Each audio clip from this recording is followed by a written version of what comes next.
Peggy 18.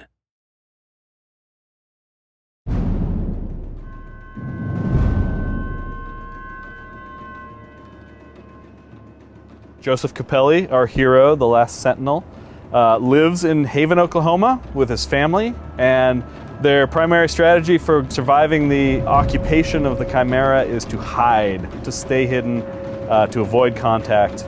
And unfortunately, during the course of this level, you'll see that you've been found out. A Chimeran terraformer, which is this massive beam from the sky, is descending upon the town. So the winds are whipping. It's so massive it creates its own weather patterns. And you will see a lot of wind and experience the whipping nature of that as the terraformer descends. In one of these sections in the Haven Town Defense, you're in a junkyard and a new character is introed, which is the Longlegs. They have the ability to jump real high and jump all over the place. And one of the big feelings we wanted to create just in this environment, not only with these characters, but with the standard hybrids, is just the sense of just having to survive. We try to build these spaces a little different than R2 and give them lots of options. You know, you can go up high to the top of a building, you can fight from the ground, and you're just fighting these guys off and trying to hold them back so the rest of town can escape.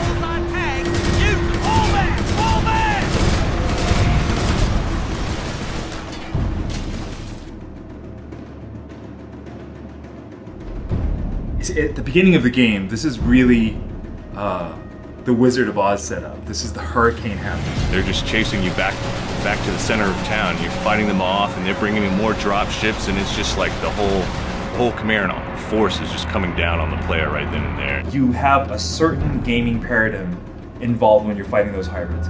You're looking for cover. You're trying to move from cover to cover to shoot these things that are trying to pin you down. This is the complete opposite of having to deal with the whole.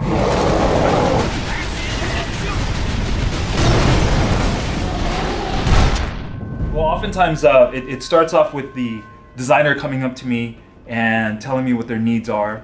For this particular design, it was Cameron. So he would come to me and tell me what the gameplay is going to be like, the particular powers of it, and then I have to make that fit within the matrix of Chimeran lore and Chimeran design.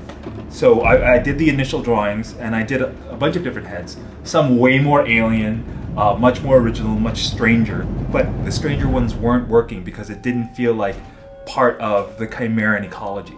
So I had to dial it back to what we had essentially, which is a giant Chimeran gorilla.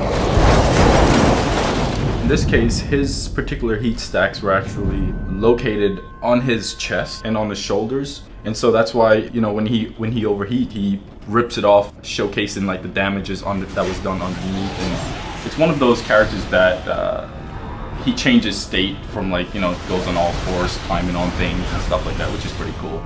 Not only did we want him smashing through the environment, a lot of his attacks are like fire-based air fuel attacks. So he has an air fuel grenade that he can launch out. He can run and stand on top of buildings and fire a barrage of air fuel grenades out. If you get close to him, he'll do a double fist, like smash into the ground and create a big area of effect fire blast. If the player gets close to the Hulk too, and like gets punched by the Hulk, you can get knocked into walls, into cars, and all kinds of stuff. So we really want to make this guy up in your face visceral more than a lot of the other characters that fight at ranged. This fight in Haven is from sort of the opening level of the game, and it really sets the tone for you in this world that is, it's dangerous, you're vastly outnumbered,